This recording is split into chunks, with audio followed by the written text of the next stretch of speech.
คือเกือบมาตามข่อยทีนี้ คนเราอ่ะ ข่อยจอดไปเด็ก คนเรา ไปจอดไปเด็กเมื่อกี้ขี่ทัดมาใส่ข่อยตำรวจลากรถมันมาเป็นตลาดเก่า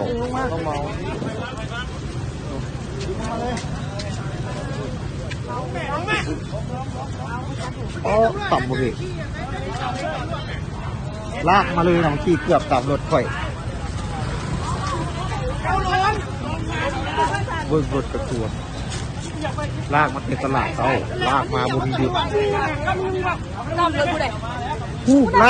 ลากมาแต่อยู่ตลาดแล้วค่อยเห็นค่อยกระโปบออกมา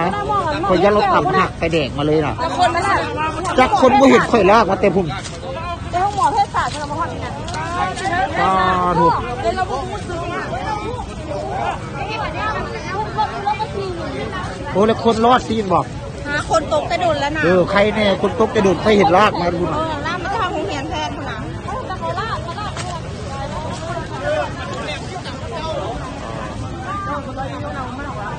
ผู้ขับกันเป็นผู้ขับกันเป็นตำรวจอีก